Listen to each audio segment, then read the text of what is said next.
This is Newsnight, where we go above and beyond the headlines. I'm Pia Ontiveros. Tonight on the program, there's no telling when the COVID-19 pandemic will end.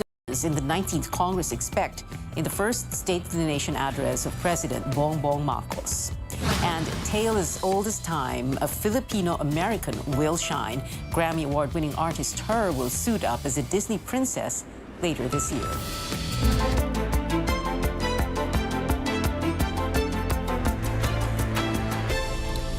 The latest Social Weather Station survey shows more Filipinos believe we've been through the worst of the COVID-19 pandemic. But Carolyn Bonkin reports the survey was conducted in April when daily infections were lower. Is the worst of this pandemic behind us, or is it yet to come? The Social Weather Stations asked this among 1,440 adults nationwide from April 19th to 27. 83% of them say the worst is over, representing 4 out of 5 Filipinos. This has a 2.6% margin of error. SWS Director for Communications and IT Leo La Rosa says of the 9 similar surveys since May 2020, this one in April shows the highest optimism among Filipinos. He says COVID-19 cases and deaths are big influences on how the public perceives the gravity of the pandemic situation. We've seen how pessimism go down when daily COVID cases is on the rise, and we see optimism go up every time COVID cases go down. The death cases are rising. That's also the time when optimism suffers. Daily infections were down and death toll was at 15 when SWS did the April survey. It's actually a recovery from the record low 38% in September of 2021. It was the time when the Delta variant was really at its height. Now that COVID cases are on the rise again, we asked people on the street if they think we've been through the worst of this pandemic. Hindi naman masyado. Kahit may COVID pa rin, may pan-COVID pa rin, kaya ingat pa rin. Hindi pa po kasi sa ngayon po marami pa rin po nagpa-positive kahit may mga vaccine na po tayo na. or booster po. Hindi pa po. Kasi may mga lumalabas pa pong iba't ibang variants ng COVID. Those we ask are also afraid of getting COVID-19. True enough, despite high optimism, the SWS survey shows 88% of Filipinos worry for themselves or their family getting infected with COVID-19. Highest even when compared to past surveys during the spread of Ebola, swine flu, bird flu, and SARS. Compared to those past pandemics, people's fear of catching COVID-19 is higher. Health officials are asking the public to keep their guard up as we try to live with the virus. Caroline Bongkin, CNN Philippines. The COVID-19 situation is not getting any better in the United States. Data from Johns Hopkins University shows the U.S. has reported its 200,000th death from the virus this year. This grim benchmark as experts warn about the dangers of Omicron subvariant BA.5. Over 1,025,000 people have died of COVID-19 in the U.S. Back here at home, authorities in Aklan province are ramping up efforts to monitor visitors to the world-famous tourist island of Boracay. Calibo Mayor Juris Sucro says he ordered the municipal health office to tighten screening at the Calibo International Airport. He's also requested to again deploy contact tracers in the town and Boracay Island. From 0 cases last month, Calibo now has 19 active COVID cases. Malaytao, meanwhile, has listed 38 cases on the island from July 1 to 18. A majority are South Korean tourists. Now that COVID-19 cases continue to rise, many are still waiting for the government's go signal to get a second booster. But the health department appeals for patience. On Politics as Usual, Wednesday, the agency again explained there is still not enough evidence to support calls for a 4th dose of the vaccine for the general public. So far, the DOH has requested the Food and Drug Administration and the Health Technology Assessment Council to study the second booster for the immunocompromised and those aged 50 to 59. We need to wait for the decision or the recommendation of FDA so that they can amend their EUA to expand to these sectors. Up until we can get that, and we cannot issue any guidelines until then. So we have to wait, we have to be patient. Our experts are saying that up until now also, our first booster shot is still effective against the severe forms of the disease. The DOH met with FDA officials on Monday to discuss the matter. The private sector renewed a call for a second booster because of over 1.5 million doses expiring by the end of the month.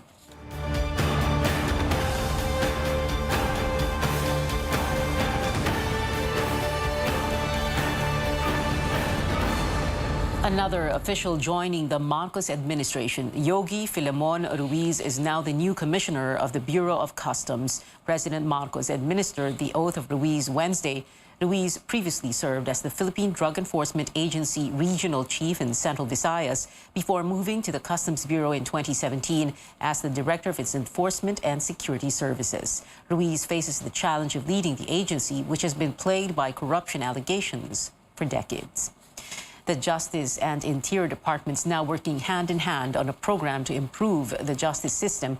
Justice Secretary Boying Remulla says the initiative aims to beef up prosecution. He cited data that shows the conviction rate is less than 25% for criminal cases, including plea bargaining.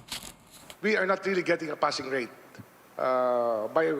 This is not a standard that we can live with in the next few years. We have to change this drastically. When I was analyzing everything and I was discussing with my fellow lawyers the problem of our justice system, what became very apparent was that enforcement and prosecution did not seem to work well together. Interior Secretary Benher Abalos says there is a need to assess the qualifications of police investigators. The police force has more than 22,700 investigators, but only 123 of that number have a law degree. We'll have to review. Paano ba kinukuha ang mga investigator? Ito ba'y volunteer system? Ito ba'y may examination? Kaya ba nila o hindi sa ibaba? And the DOJ will continue the previous administration's plan to digitize jail records in a bid to fast-track the release of eligible inmates. The move is expected to help decongest jails. The Migrant Workers Department launches a new initiative that seeks to immediately respond to repatriation requests from Filipinos abroad. Tristan Odalo tells us more about the One Repatriation Command Center. A single approach to help distressed overseas Filipino workers wanting to come home. This is the One Repatriation Command Center launched by the Migrant Workers Department. Magkatulong-tulungan kami, imbis na magkaturo-turuan, kung paano mapauwi ang isang naghihinagpis na OFW. Migrant Workers Chief Susan Toots Ople says the center will keep OFW families informed while repatriation is ongoing. Families of OFWs will be able to walk in and provide information. Ople says she had witnessed how OFWs or even their families struggle to get help from the government agencies when it comes to repatriation. Wala nang umiiyak na nanay na nangungutang sa mga kapitbahay o sa kamag-anak para lang sumakay ng barko para pumunta na Maynila, maghanap ng tamang opisina na makakatulong sa kanya para mapauwi yung kanyang binubugbog o nilalapastangan na anak. Requests for assistance can be made personally at the Command Center Help Desk or through their agency's 24/7 hotline or email at repat@dmw.gov.ph. Repatriation requests will be verified until they reach a case study officer who will coordinate with government agencies for appropriate action. The Overseas Workers Welfare Administration or OWA will encode the information in a centralized database for the information of all those involved in the repatriation request. 20 case studies officers from OWA and a third-party agency will accommodate calls. Off-site sa service providers, we can take in as many as around 2,000 to 3,000 a day.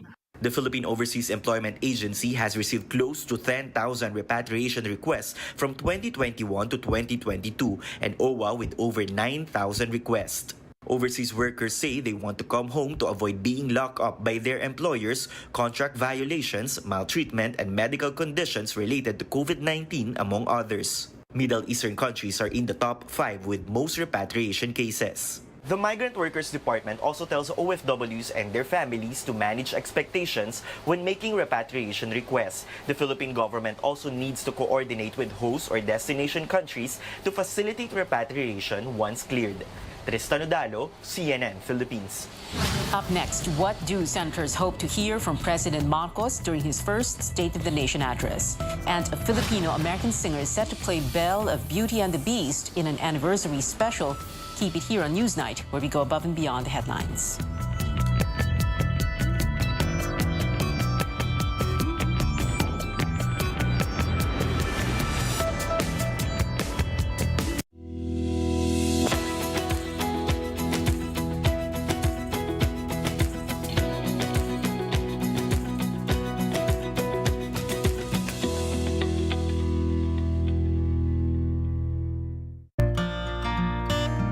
Ngayong pandemic, serving others is the best. Sa pagtutulungan, patuloy ang ating laban sa buhay. Kaya dapat always healthy. With proper diet, exercise, and MX3 coffee mix to ignite my day. Hi guys! Lagi akong focused, active, at extraordinary. Because the most important things in life deserve nothing less. MX3 coffee mix, my choice. Fried chicken? Timplang happy! With easy-to-cook Magnolia Chicken Timplados. Iba't ibang sarap ng chicken, kaya. Anong Magnolia Chicken Timplados mo? Iba't ibang easy chicken sarap. Red Horse Beer. Ito ang tama.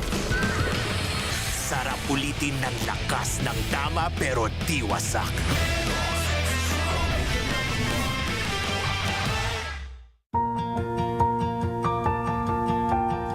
Sustainability, as defined officially, is addressing the needs of the present generation without compromising the needs of future generations. Urban expansion of Metro Manila, we cannot stop it anymore. But I wrote also in 1973, when I was a student, development is not worthy of a name unless spread evenly like butter. We should balance the development. I think San Miguel is doing patriotic and philanthropic infrastructure. So we are aligned in our love our country.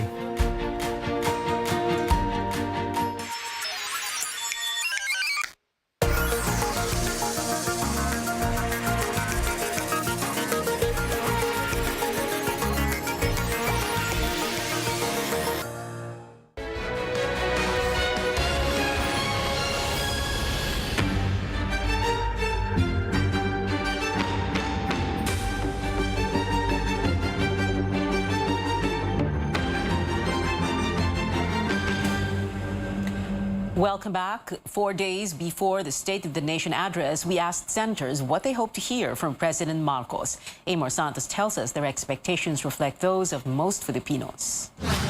The Senate Session Hall reopens on Monday for the first regular session of the 19th Congress. Senators will be here in the morning before attending the joint session at the Batasang Pambansa for the President's SONA. Neophyte lawmaker Robin Padilla couldn't hide his excitement. Asawa ko ang nagpe-prepare. Ako, siyempre, excited ako. Hindi pa ako naka-experience nung nandun ka na, di ba? Yung hindi ka third person eh. Eto, ngayon, talagang wow. Padilla specifically wants to know President Marcos' plan for programs started by the Duterte administration, including the war on drugs and Build, Build, Build. Like many Filipinos, senators expect to hear the real state of the nation, as well as concrete plans for the next 6 years, especially in terms of pandemic recovery, agriculture, food security, economy, health, and education. He can be very honest na ito ang mga problema ng bansa. Di ba? Kasi inabutan niya yan as president. Okay. But what we need is the creativity and the innovation in facing it. Unang-una na yung food crisis para hindi maging food catastrophe. Yung solusyon sa presyo ng diesel. Most senior Senator Loren Legarda hopes the president's plan on pandemic recovery is attuned to addressing climate issues. She also wants to hear the president's foreign policy and stance on the South China Sea dispute. Senator Sonny Angara wants details on the planned partnerships with the private sector.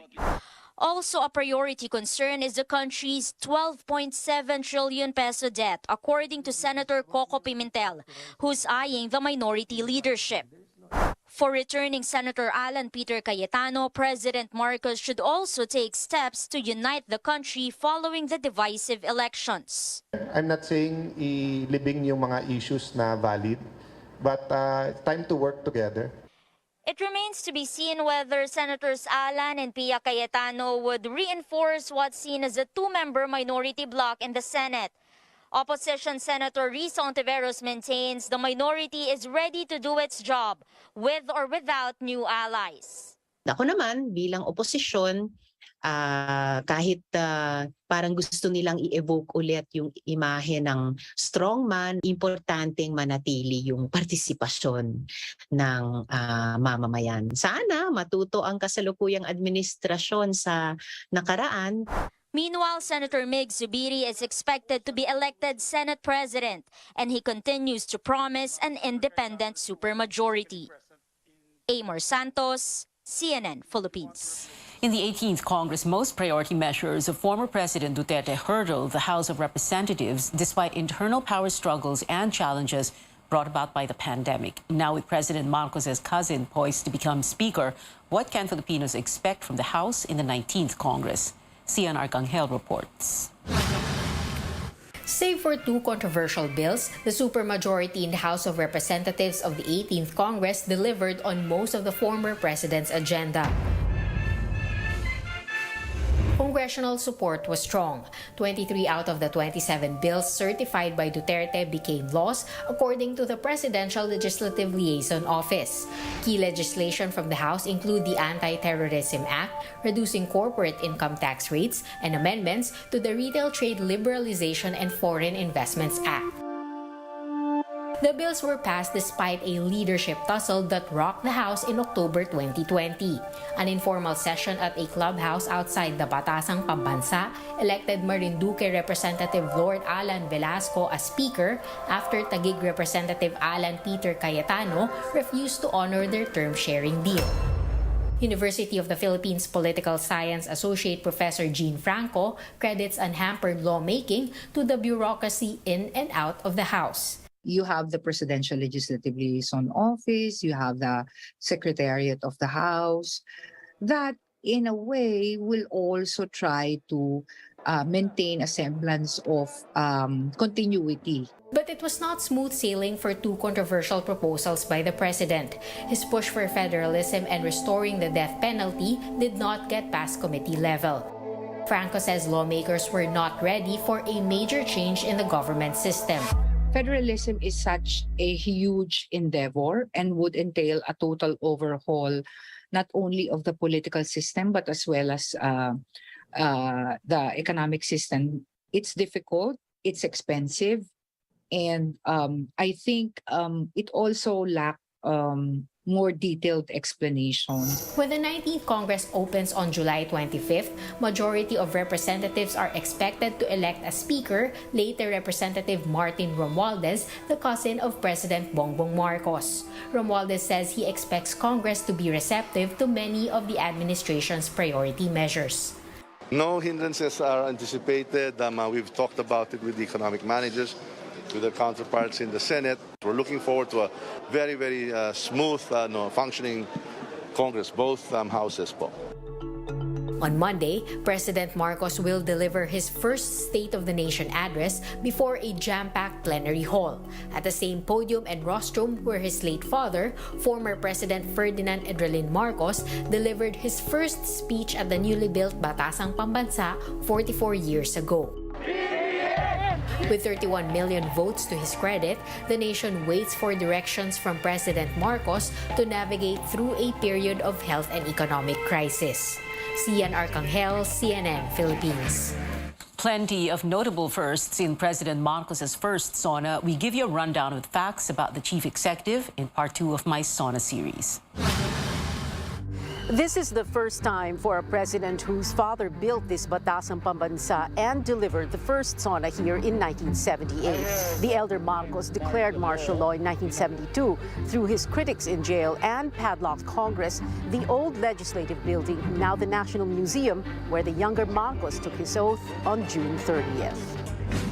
FM Sr. wanted his own Congress, a parliament of sorts, so he had his wife Imelda build the Batasan, a completely new edifice symbolic of his Bagong Lipunan or New Society slogan. It housed the interim Batasang Pambansa from 1978 to 1984 and the regular Batasang Pambansa from 1984 to 1986. The opposition called both a rubber stamp parliament. When democracy and the presidential system of government were restored in 1986, the Senate took up residency in the old legislative building, and the House of Representatives ended up in the Batasan, where in some strange twist of fate, the elder Marcos's widow, daughter, and son served as district representatives. Another first after 6 years of Rodrigo Duterte.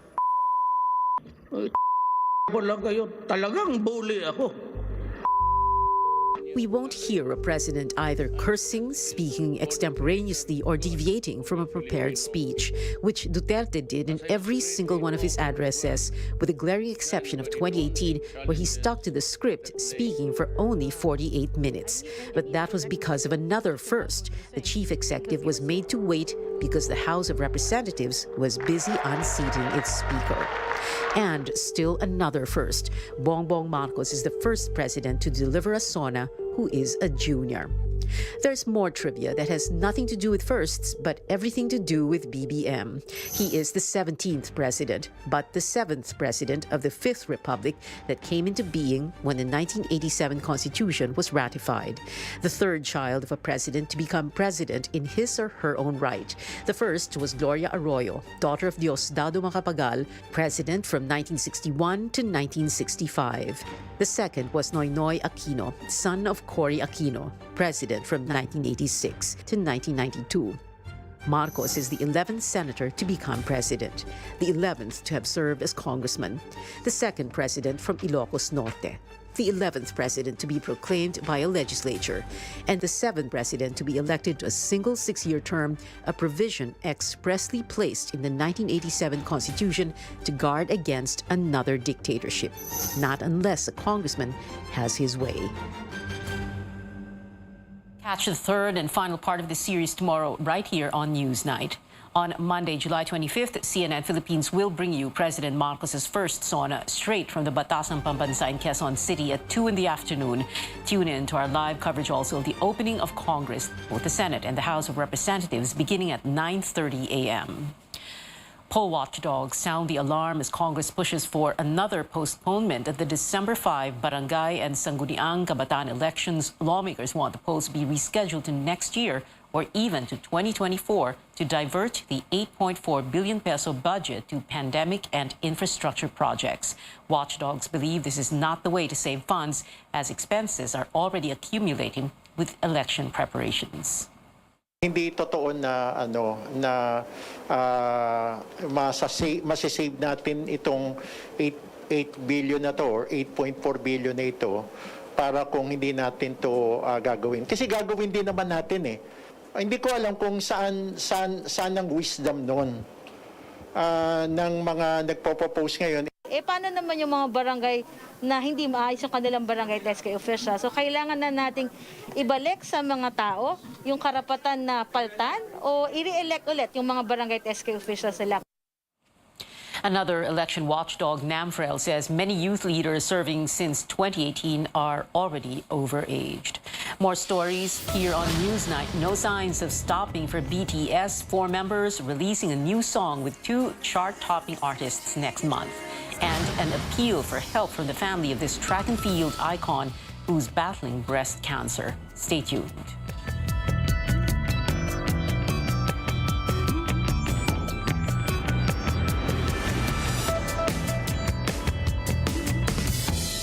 Baby, I'm home! Happy yes ako kapag listo at ganado siyang kumain. Happy and healthy siya sa NutriChunks. Recommended by my vet. NutriChunks is the only one with active boost and prebiotics na pampalisto.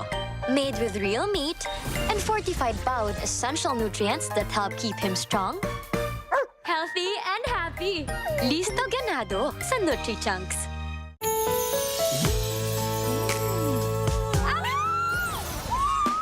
Making life sweet is easy dahil 35 pesos SRP lang ang San Miguel flavored beer.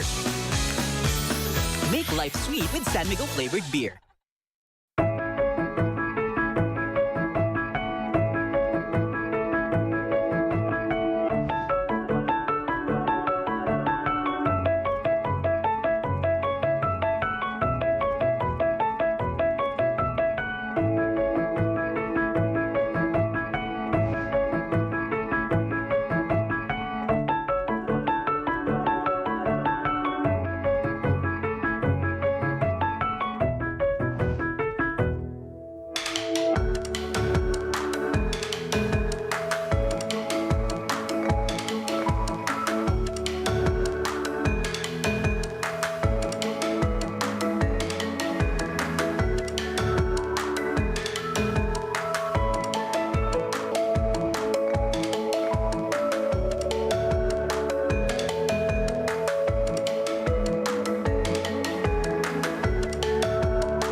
Welcome back. Sports bodies give financial aid to track and field queen Lydia De Vega, who is now in very critical condition because of breast cancer. The Sports Commission donated 300,000 pesos, while the Philippine Olympic Committee gave 100,000. Lydia's daughter appealed for prayers and financial assistance online after revealing that her 57-year-old mother has been battling stage 4 breast cancer for 4 years now.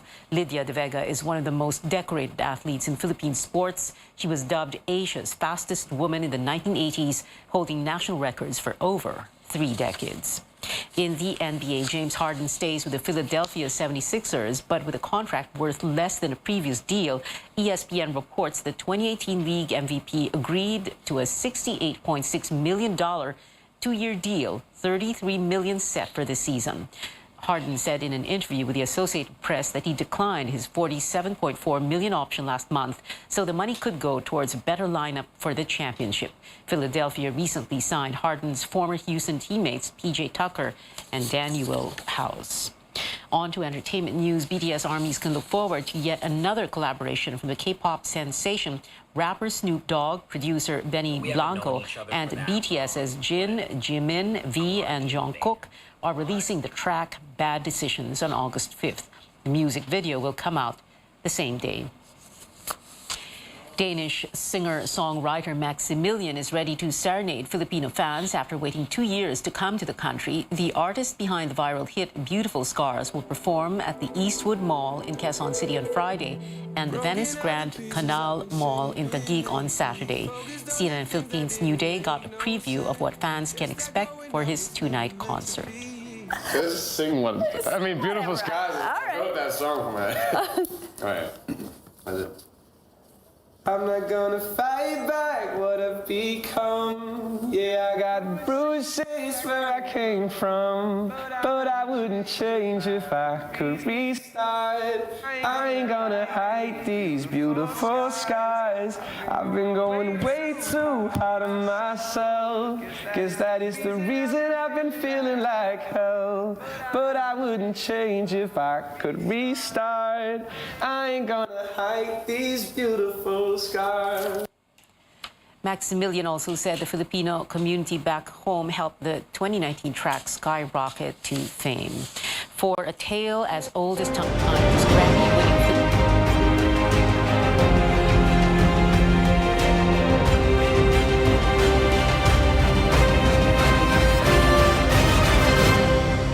The idea of a president's first 100 days has its origins in the United States in the early 1930s as the country wallowed in the Great Depression.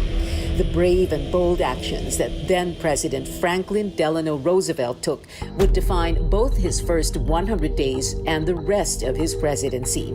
Today, here in the Philippines and here on CNN Philippines, we'll keep a close eye on President Bongbong Marcos's first 100 days. We do not look back, but ahead. Up the road that we must take to a place better than the one we lost in the pandemic. Gains made and lost, opportunities missed, well-laid plans superseded by the pandemic. And if you ask me why I am so confident of the future, I will answer you simply that I have 110 million reasons to start with. Such is my faith in the Filipino. We'll start with a closer look at his many firsts in office barely a week since taking his oath. His first executive act on a bill passed by Congress, his first cabinet meeting, his first public briefing, even his first Monday flag-raising ceremony. What are the priorities and promises of the 17th President of the Philippines?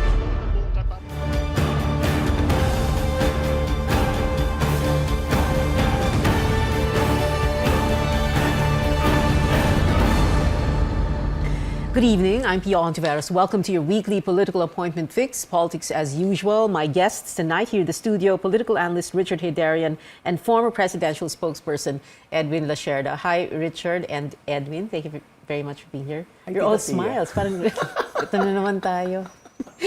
Anyway, we're talking about, well, for tonight, we're talking about the first 6 days of the first 100 days of BBM, now President Marcos. Let's begin with his inaugural address. I presume you were both watching live, no? Your thoughts muna, Edwin. Well, it's a welcome change from the previous one. You know, the thing was, it's very traditional.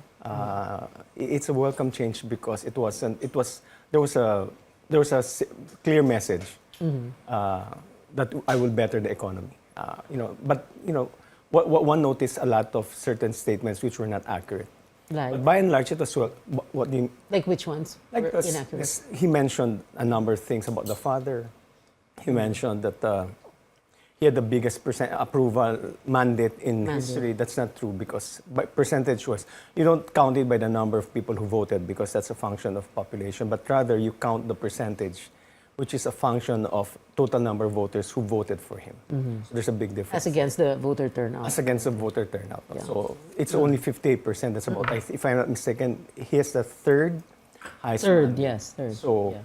so that's inaccurate in that regard. And also the statements about his father. But by and large, it was well written. It was a well written speech.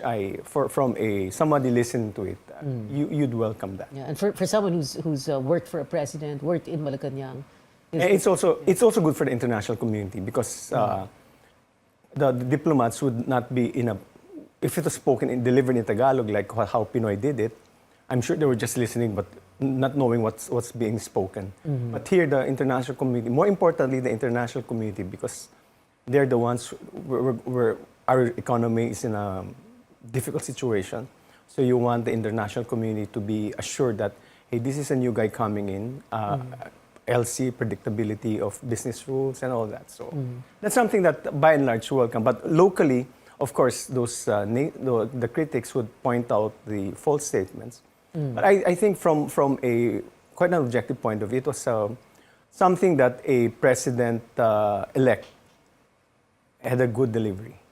Which line did you like best? Huh? Which line did you like best? A fair question to you?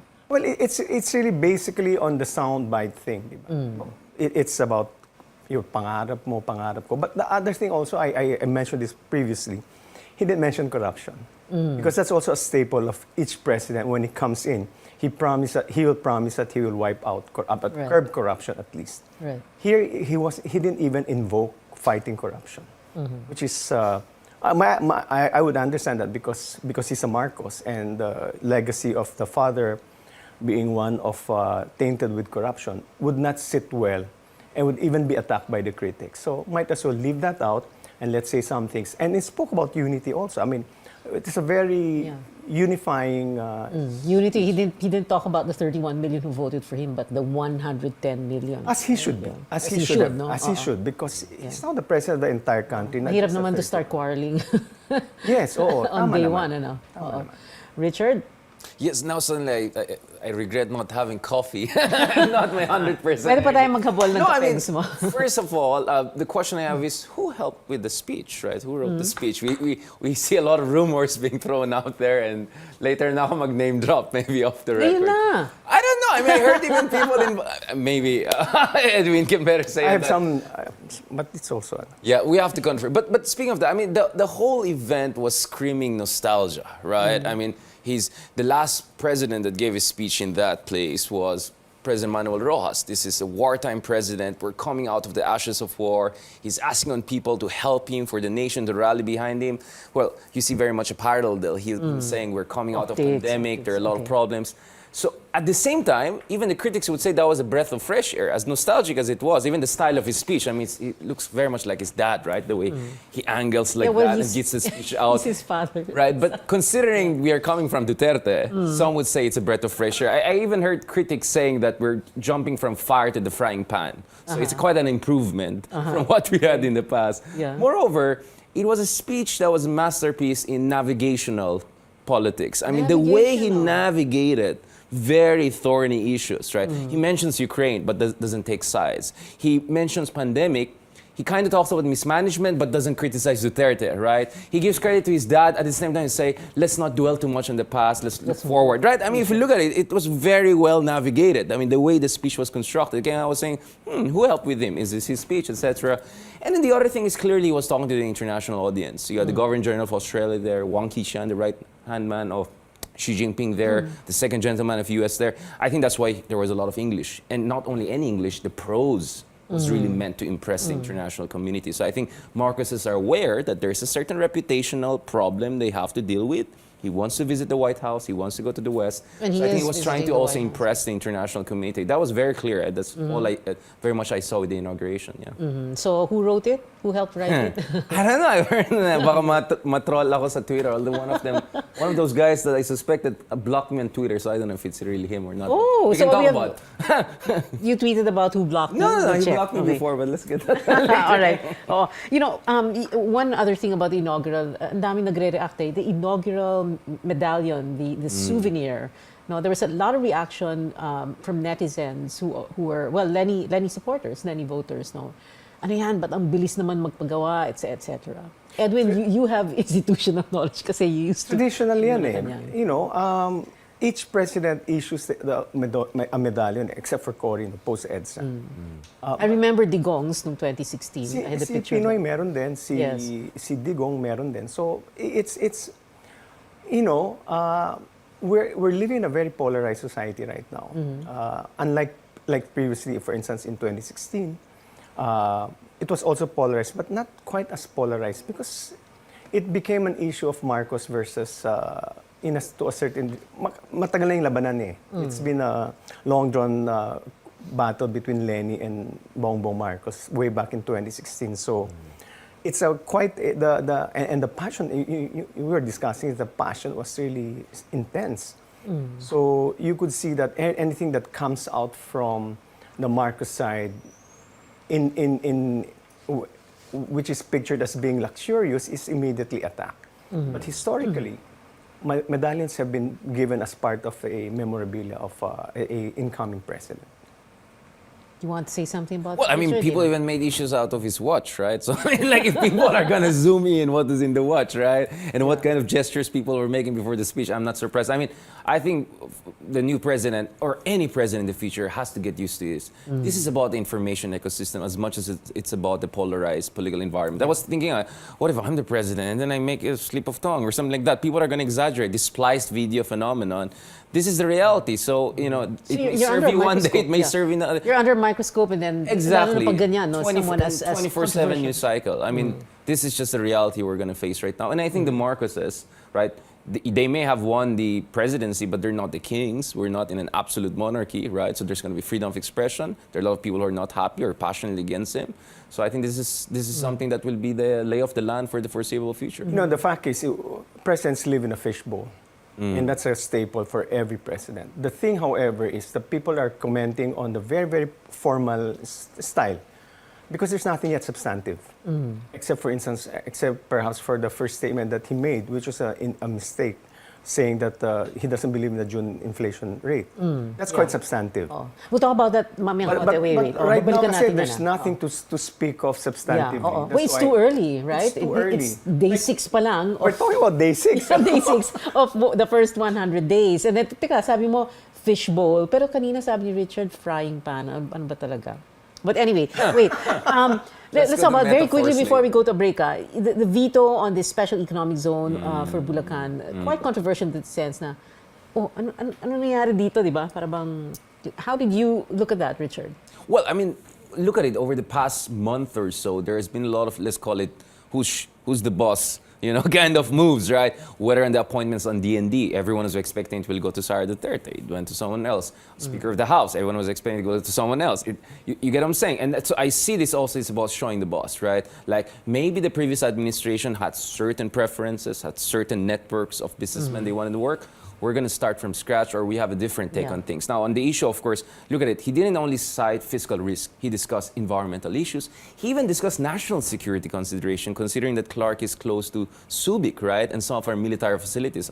I like it. I mean, brilliant. I mean, I think all of the issues which were raised there, I think is very reassuring. Now, let's hope this is not just a, flash in the pan, but this is actually an indication of a reboot, including in the infrastructure strategy of the previous administration. And remember, even on the infrastructure development, Balisacan and Jokno have different takes between themselves, but also compared to the previous administration. Do we need fiscal consolidation? Do we need more PPP? Do we need more reliance on China international investors or domestic taxes, etc.? So I don't know. For me, that's a good reboot so far that we saw on that front. Yeah.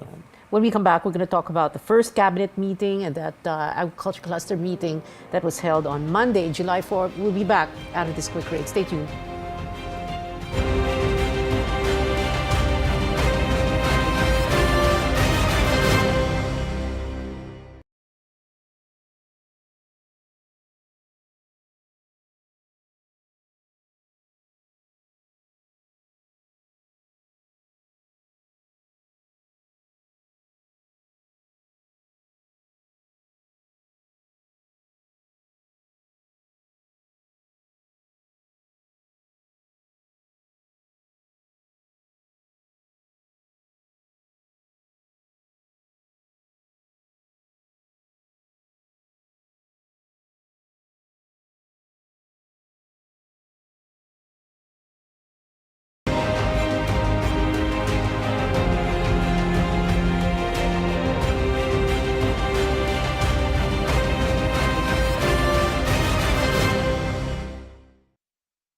I think that I will have to disagree with that number.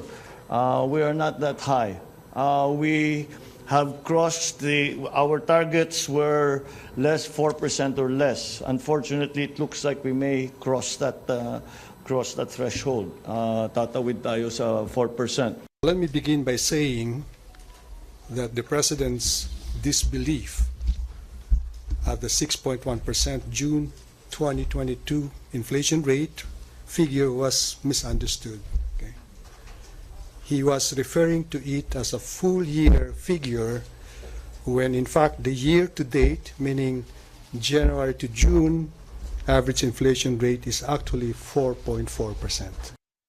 Welcome back. This is Politics as usual. We're still talking about what's happened so far. Day 6 of the first 100 days of this new Marcos presidency, the new Marcos administration. Ito na nga yung sinasabi ni Edwin kanina, right? Itong 6.1% inflation.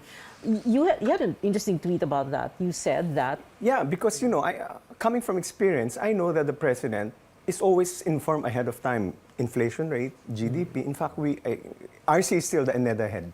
Right. So I worked out a situation, a coordination with RC where every time, before you announce, 1 hour before, you give me the report so that we can go through it. Number one, so that we can respond to questions if we're asked. Number two, so that we will not be blindsided. So the president gets all these reports. Text yan. Sir, this is the inflation rate. Sir, this is the GDP. So you cannot say na hindi mo alam. And noteworthy is the same day lumabas the inflation rate, RC was there. Ben Jokno was there with him in the palace. So either he was briefed or he wasn't given, or maybe they haven't worked out a system where the president is informed of any economic report. But nonetheless, I saw the rationalization of Secretary Jokno, but the question was very clear. He mentioned June inflation report. And maybe it's from where I'm coming from my experience, he was responding based on stock knowledge. So it's possible that 4.4 ang sinasabi. It's true naman, there's a target.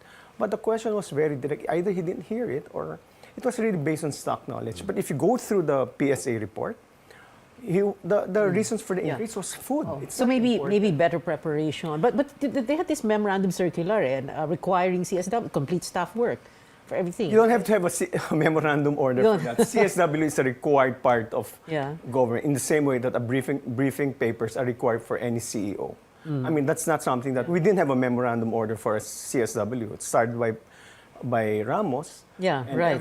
Every FDR. president is required to do a CSW so that you don't embarrass the president when he speaks. Ganun ba si Well, I mean, he didn't choose to have a spokesman, right? I mean, there's a reason why they're spokespersons, right? It's a profession, right? To avoid this kinds of situation. Remember yung Solgen situation? People made a lot of big issue. So I think people are trying to say it's the same thing.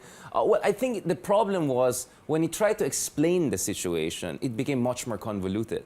Basically, what he meant was a lot of our imports are foreign denominated, so when peso depreciates, they're going to be more expensive, and therefore that explains a huge part of our uptick in inflation. Ganda ng explanation mo. But I also didn't understand why he had to justify that because that wasn't his doing. That was the previous administration. So what? Just take it. Yeah, but that's the point. Like he was Take trying it to and say, then just say that wala tayong mga gawa dyan. Like it's not my fault. This is because of, and he also had to say it.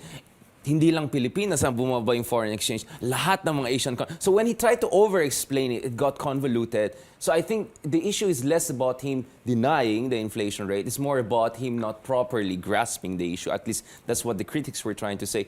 But my understanding is the president was simply saying, dollar is on the rise, peso is on the decline, imports are expensive, therefore inflation is picking up. But that's the problem. Sometimes you shouldn't explain things too much. You get into trouble. But it's not a function entirely of the dollar when the inflation rises. Sometimes we had also, we can control the inflation rate, but depends on, certainly the global factors. There were global factors for that, but it shouldn't be, the bottom line is, there's a report, just take it as it is, report, and say what your solutions would be. Okay, we have a minute and a half before we go to another break. But before that, very quickly, I wanted to talk about the first cabinet meeting that was held yesterday, Tuesday, July 5, no? Ang daming, una-una, and ito na naman tayo, no? Because he's a Marcos, lahat talaga papansinin sa, lahat kikilatisin sa kanya, di ba? Ang dami nagsabing, bakit hindi nung June 30, nag-cabinet meeting, which is the traditional and the expected thing to happen, no?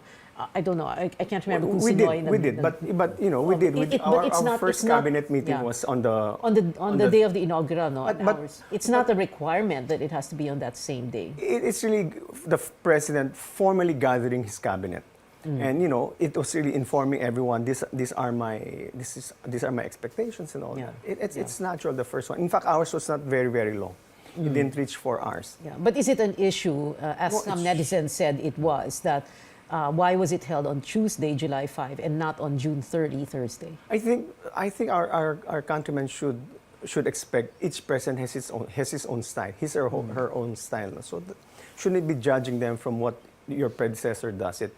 For as long as you deliver on your promises. Sa akin, simple lang yan. I mean, he did a 4-hour cabinet meeting, not to justify the president, but he did a 4-hour fundamentally economic briefing yung ginawa niya. Right. So, but problema talaga tayo ng economy. But I think that's more on form rather than substance. Sa akin, so what if it's the second day? Diba? Hindi kasi ang daming nagsasabi, bakit nauna daw yung birthday party ni Imelda, bakit ginawa sa Malacanang, ang daming pinapansin. Hintayin na lang natin mga substantive ng criticism, which is more important for us rather than all this formal criticism. Yeah. Well, speaking of substantive, before we go to a break, 30 seconds, Enrique Manalo as DFA Secretary, a lot of people were praising that appointment, right? I mentioned that. When you were asking us kung sino magiging DFA Secretary, I said, Enrique Manalo should be the one. He's a very competent. I met him when he was ambassador to UK. I was in UK. He's very competent, and he's a son of two top diplomats as well. So he's steeped in diplomacy.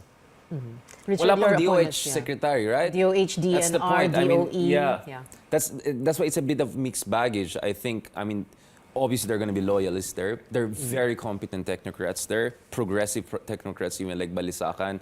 Enrique, fantastic with Ambassador Manalo. There were a number of names we were looking at. This is the best outcome we could have wished for, right? Brilliant. I love it. And by the way, he's the first one in 2 decades na career diplomat ang magiging hindi interim, but more or less hopefully permanent foreign secretary. So this is a great job. Last time was 2003 to 2004, diba? When we had our first female foreign secretary, right? So that's a great thing. But yun nga DOH secretary, wala pa. And we're already in the kasi first week. may nag-hedge pa kasi, di ba? Yeah, that's my point. 3 weeks ago, sabi ni Bongbong Marcos na he's narrowed na yung choices. So, ano to? And Parang nag-decline muna daw kasi yung isa. Kaya Filipinos Got Talent ba to? I mean, ang tagal nito, di ba? Medyo priority. And so I think that's the one cabinet position where he could get some criticism for not showing urgency. But the fact that during his inauguration, tumayo siya when the frontliners were coming in, I think that was his way of saying, don't worry, alagaan ko kayo. I know how important your job is. And to be fair to President Marcos Jr., ang laki ng problema sa loob ng DOH, right? Oh my goodness. You need a big cleanup. So you need to bring someone who's not only respected by doctors for her or his expertise, but a good manager who can clean up the system because the mess is big. Okay. Since tonight's big word is first, so pag-usapan din natin yung first press briefing. I'm sure you watch it also, Edwin, and you, sanay ka dun as press secretary, as spokesperson, sorry.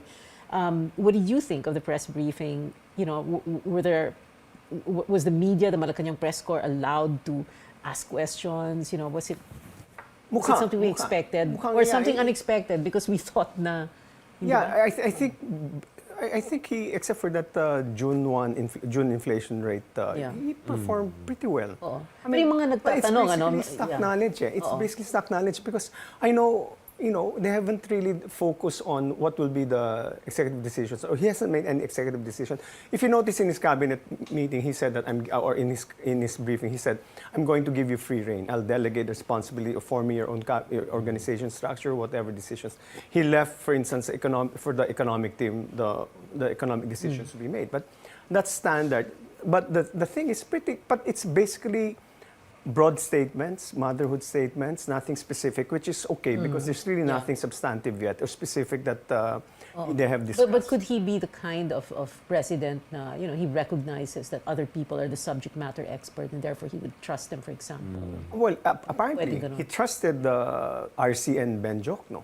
That's very clear. I mean, he also gave them free rein to manage their own organizations, which is really an important thing. You don't micromanage. That's important. Right.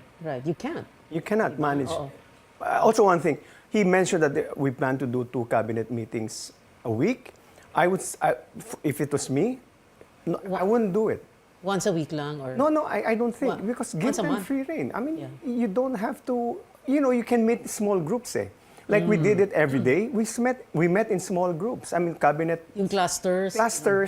Even smaller than a cluster. And not in, like you said, in the Aguinaldo Hall. By the way, if I would suggest to President Marcos, please don't meet regularly in the Aguinaldo room. Because the chairs are old-fashioned, very nice craft, Ergonomically challenged. Sasakit lang ang mga We likod did an 11-12 hour budget meeting in the cabinet room.